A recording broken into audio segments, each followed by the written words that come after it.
boomerangs, bombs, dungeons, magic swords, puzzles, and green tunics. Welcome to The Legend of Zelda.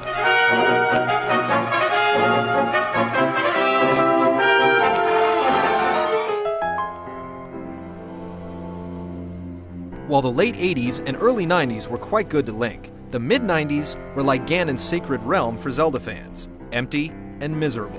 Nintendo was busy developing a CD-ROM add-on for the Super Nintendo with Sony, but soon broke the contract to join with Philips. Sony went on to create the PlayStation, and Nintendo eventually dropped the add-on project altogether. However, while partnering with Philips, Nintendo let them borrow the rights to the characters Link, Zelda, and Ganon. Philips went on to create its own CDI console and used its ticket to Hyrule to make 3 Zelda games: Link, The Faces of Evil, Zelda, The Wand of Gamelon, and Zelda's Adventures. Released throughout 1993 and 1994, these games were an absolute joke. Nintendo took no part in developing them, and most fans wish they had never been made.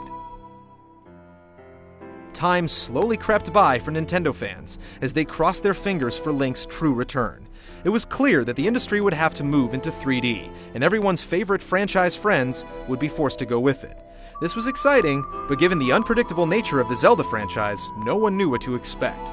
When the Nintendo 64 was released in 1996, Mario's first appearance in 3D gave gamers a taste of the incredible adventure to come. 2 years later, that quest was dubbed the Ocarina of Time. Pre-ordering the 5th installment in the series guaranteed you a gold-colored cartridge, and a chance to experience the future of action role-playing. The moment gamers stepped out onto the main field and saw the sun slowly rise over Hyrule Castle, they knew Link's world would never be the same. While it felt like a completely new gameplay experience at first, longtime fans soon realized it was essentially the same game, but from a thrilling new perspective. All of the 2D elements were there. Hyrule was a massive open world, each town was full of NPCs for shopping and questing, and each dungeon was packed with hidden treasures and dangerous enemies. It was a formula Nintendo had been perfecting for over a decade, and it was an indescribable joy to see it play out in third and first person. Players had to rediscover and relearn the boomerang, the bow, and hookshot, as well as wield the Master Sword with unprecedented precision. Ocarina of Time introduced a revolutionary lock-on targeting system that meant no more aimless bow casting or sword swinging.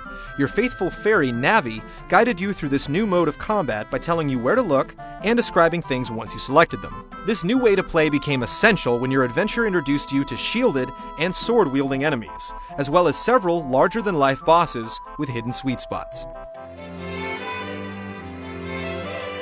Your updated arsenal was not complete without a few new entries, like the hidden passage-finding Lens of Truth and the ability to enchant your arrows with fire, ice, or light. Having already made a fashion statement with his signature green getup, Link could now try on a red tunic for fire protection and a blue tunic for breathing underwater. His ensemble could be further customized with boots for sinking into the abyss or gliding on air, a shield for reflecting light sources, and a giant sword that could not be broken. All of these were hidden somewhere in the game. But one of the biggest additions was revealed the moment you booted up Ocarina of Time. In the middle of the world map was Lon Lon Ranch, and trapped within its gates was a trusty companion that would become Link's inseparable pal. After a couple of trips around the track and a triumphant leap over the wall, the horse Epona was yours to ride. She would come when called, leap when able, and free Link up to use his bow and arrow while racing across the open countryside.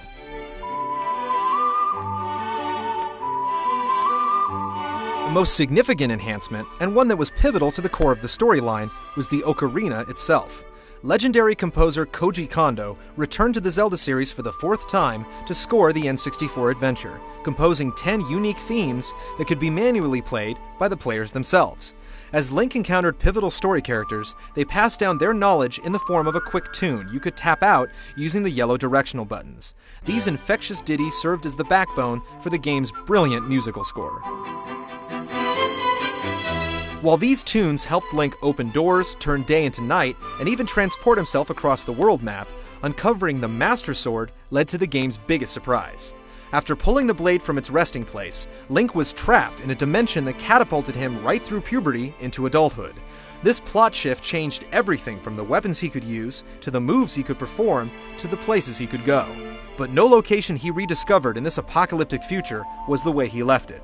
In the time Link was gone, Ganon had cast his evil shadow over the land and tainted all who lived there, similar to his nefarious deeds in A Link to the Past. While Link could eventually travel back to the time he remembered, he would have to face off against an oversized future Ganon to stop him once and for all. While many expected the next Zelda title from Nintendo to exceed everyone's expectations, Ocarina of Time was truly a masterpiece. The graphics might not have been on a PlayStation performance level, and the water temple was absolute torture, but the balance in between all the quests the game had to offer was eternally gratifying. It remains one of the finest achievements in gaming.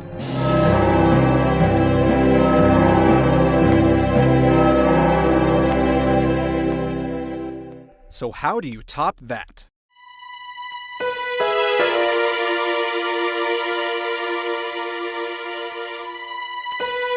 Following the endless critical success of the Ocarina of Time, including numerous perfect scores and Game of the Year nods from major gaming publications, Nintendo decided to guide the Zelda series through another sharp turn, one that a lot of fans found unsettling. 2 years later, Nintendo once again took Link out of Hyrule on another doomed vacation and charged him with saving the time-trapped town of Termina in Majora's Mask. From the very beginning, fans were stripped of everything they had grown to love. Navi was missing, Epona was stolen, even the Ocarina itself was ripped from Link's hands. To make matters worse, the evil Skull Kid turned Link into a Deku scrub, forcing players to get used to the game's biggest development. The sequel was all about masks, and the hidden power some of them possessed to transform Link into one of 3 different creatures: the aforementioned pedal-piloting Deku, a boulder-rolling Goron, and a wave-riding Zora. All of these races appeared in Ocarina of Time and other previous Zelda titles, but this was the first time Link could see through their eyes and use their unique abilities. Some of the dungeons required you to switch back and forth between them on the fly, creating puzzle opportunities even the Zelda Elite had never seen before. Ocarina also featured masks, but you could only carry a few at a time, where Majora had an inventory of 24 slots you filled in as you ventured on.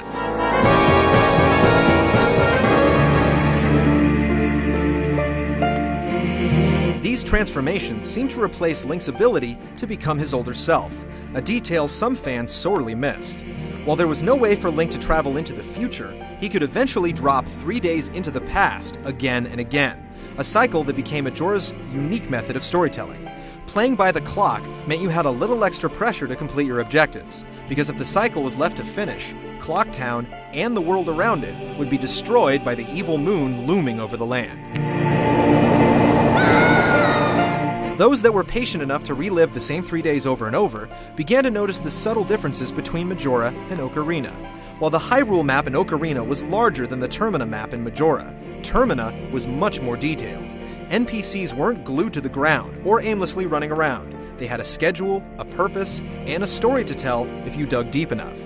After you learned one character's secret, it added a twinge of familiarity when you saw them walking the same path again and again.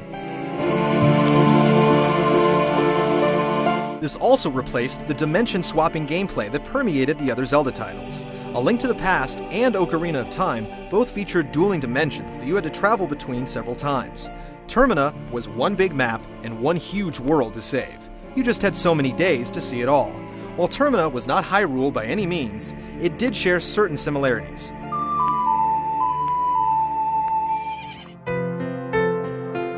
It was this fish-out-of-water feeling that made some fans uncomfortable. Lots of loyal Zelda followers were disappointed the sequel strayed so far from the formula, especially after Ocarina of Time had almost perfected it. This is easy to think if you consider Majora's Mask a standalone sequel. As far as the story is concerned, it branches off into very bizarre and dark territory. While the subject matter suggested a more somber tone, the game seemed to be primarily about healing. All of your masked compatriots had their own custom healing song, and your objectives involved curing the land from the conditions that poisoned it. But from a gameplay perspective, the two Nintendo 64 titles complement each other beautifully. One brought the humongous land of Hyrule to life in two eras for the price of one, and the other sought to look closer at the world and the intricate characters living in it. Essentially, each one has what the other one doesn't, and many consider the sequel to be as exceptional as the original.